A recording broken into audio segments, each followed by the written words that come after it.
What's good, YouTube, and welcome to the house. I'm in more than a little bit of pain right now, dealing with Nibiru passing through me, and so thanks to everybody who's been super understanding that the pace of these videos may be a little weird, that I have to stop to drink some water. I'm rocking that Kuwabara haircut because I can't be bothered, but that being said, the market waits for no man, woman, or child, so let's get into today's market watch, starting with Eternity Code. John, how much can this have changed in just a couple days?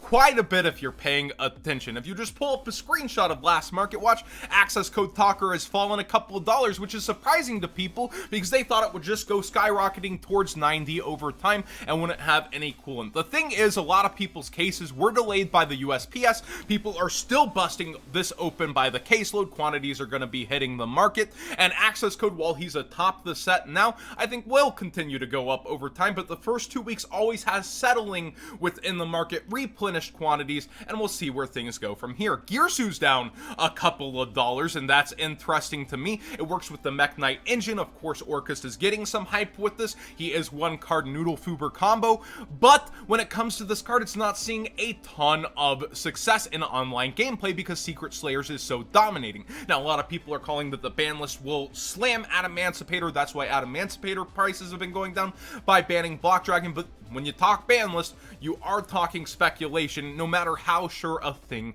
seems. I do think Gearsu has upward potential, but it also has the potential to go down more from here as less people choose to play it. But when we get physical events back, you know, the moment that snap happens, I think a lot of Eternity Code will be spiking as people scramble for one of the best sets of all time.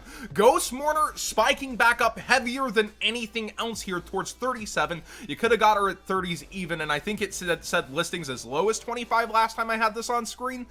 Man, this is an option. That's why you don't see it like Ash Blossom prices. That's why it's not atop the set, but people are grabbing 2 to 3 at a time, which is why it has less listings than any other secret rare for the most part. Even less listings than Gravedigger's Trap Hole or anything that people are trying to hold on to. It is the lowest listed secret rare, and people are clamoring for it. Animador Archosaur coming in at number 4. I couldn't help myself. I actually timed it to be the 4th card. Well, this towards 28 is actually up from where it was at. I called this to be at $30, and it seems like it is adjusting towards that price. Nobody saw it falling that fast towards 23. That was crazy. And somebody questioned me if it really is the Dark Neostorm effect, or if things just aren't impacting the meta like people thought. Like Gearsu's not having the big impact that people thought it would. Arnimador. So is it fair to call it the Dark Neostorm effect? That I point to Link Ross, which was just $15 last market watch, and I still call it as cheap at $20 here. And why I call it cheap is it's in so many meta combos right now, but people think the ban list is going to hit the Synchro engine, and I do agree that Konami may make it harder to generically go into it, but life finds a way. I do think people will still be going Link Ross all the way up into being able to go into the Mecha Phantom Beast Link, and then Auroradon, I remembered the name, and then going off into other combos. I think that's still going to be a thing that's happening within our metagame, and I think that people staying away from this to wait, they're gonna clamor for it if it doesn't get hit as bad as they thought. Y'all are making me say this already. Chamber Dragon Maid going back up in price.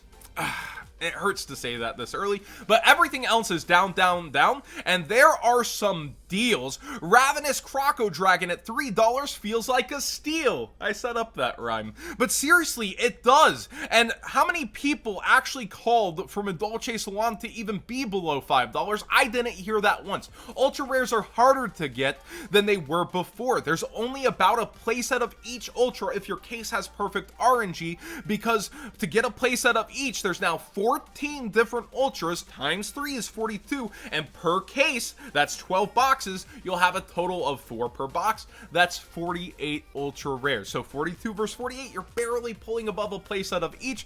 I think that these are highly underestimated cards, and over time will be going up. And of course, you can get that steal using my TCG player link in the description down below, costing you nothing extra to support the channel directly and my medical bills that I need to pay.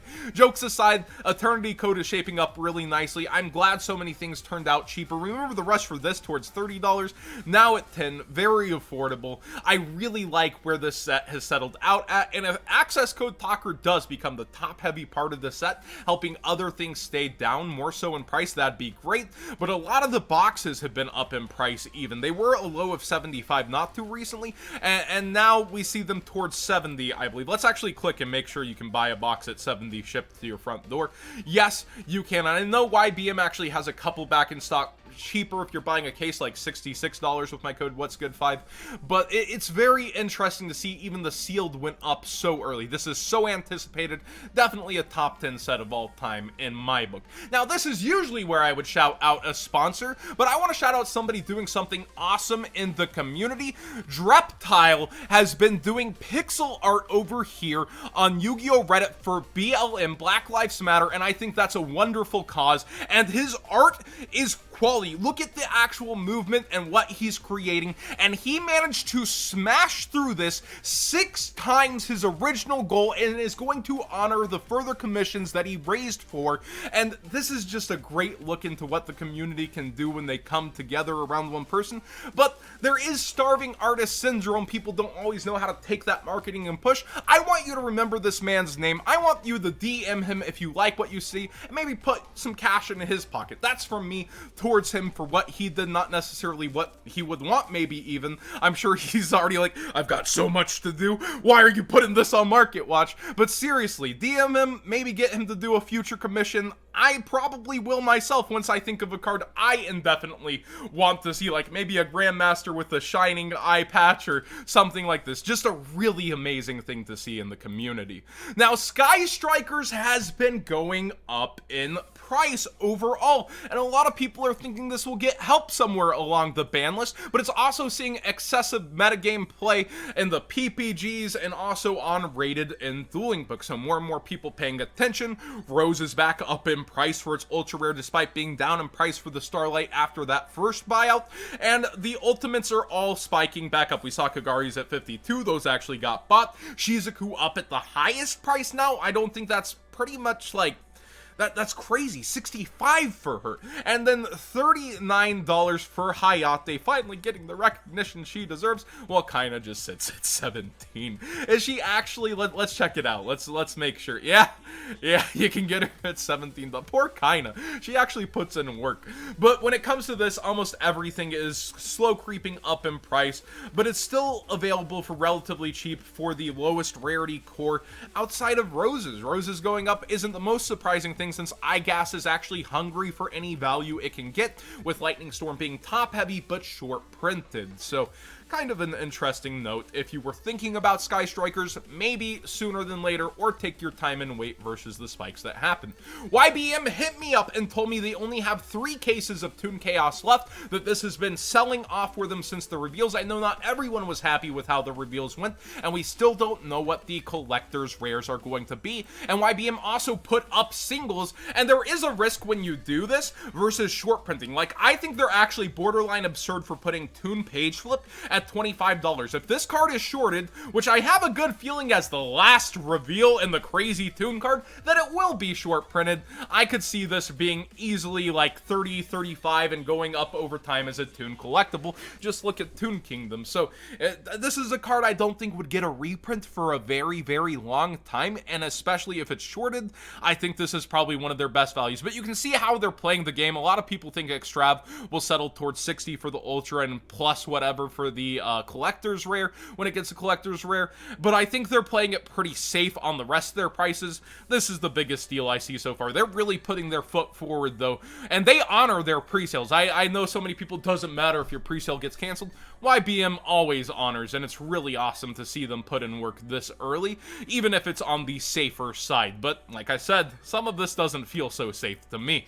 Eldlich, the Golden Lord, is falling back down. We saw it at 120 in a previous market watch, back towards 110. Just one of those casual, I'm flipping back $10 here and there. Could be 100 the next day. Could be 125 if I feel like it. It's just crazy, but a lot of people don't think this is going to get hit anywhere on the F&L list, that it has time, that, you know, Konami would obviously try to resell this before they hit it, but it is a side set, and Konami doesn't always do that. I just don't see any direct hits coming to this yet. Maybe some indirect ones. Now, Vylon Sphere has gotten some super hype, and you can thank, I've been waiting to shout this man out for a bit, you can thank Pack Official TCG. Let me pull this out to where you can see this man's.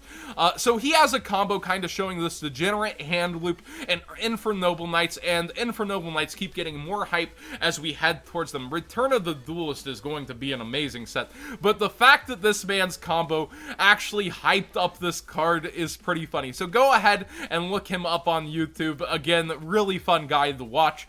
Vylon Sphere shooting up in price partially due to this on both versions. Never thought I would say this. If you're wondering what he is, he's a machine tuner that actually does a couple of loops, my brother. And yeah, it's obviously a combo with Smoke Grenade of the Thief also being within the deck to help hand loop. I don't know if he plays that, because he ends up going into, I need to watch the combo. I just know it came from him. So after this, I'll go and self-educate, but I'm pretty sure he plays this as an equip that helps hand loop. Also, something to note, World Legacy Succession, the Secret and Ultra are almost the same price, with the Ultra starting to disappear off the market. Just upgrade. I know a lot of people are tempted for first ed originals. Megaton's upgraded rarity into a very desirable form. So be sure you're going after what actually is. I consider this the highest rarity. Actually, that's an interesting conversation. Which one do you guys consider the highest rarity? First Ed Original here, or the Prismatic Secret Rare? I would say Prismatic Secret, but maybe not everyone agrees with that, especially with the quantities disappearing off the market. I find that one to be very interesting, though. Elemental Hero Ernios has been highly requested that I cover, and its buyout is very weird. We look at this, and the Ultras have disappeared, even the bad versions, but the Ultimates are still around for high prices, 4 from Core TCG Unlimited at 160.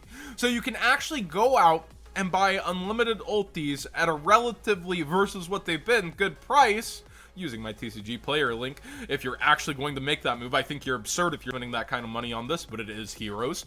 It's a weird movement when it comes to this card, and it's been wonky. Again, just no reprint. Would have happened like a year ago, or somewhere where they shoved Heroes in a bunch of Toon set. Like, it's like Konami just ignores this card's existence for some reason. And Formula Synchro is actually up on a lot of levels. The problem card, if you watched my ban list, bad wish list, it's interesting to see it spike on so many levels, but it still is a great option. Tuner Synchro quick for Needle Fiber. The Desert Locust, though, I think is more of the optimal tag out when we're looking at cards. Still, I love this card. You have Synchro players all around.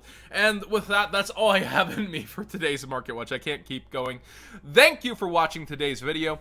Please subscribe if you haven't already. Hit that thumbs up button if you enjoyed the conversation. And again, I just want to shout out this guy. Go check him out. I'll actually link this Reddit thread down below so you don't have to go hunting for it.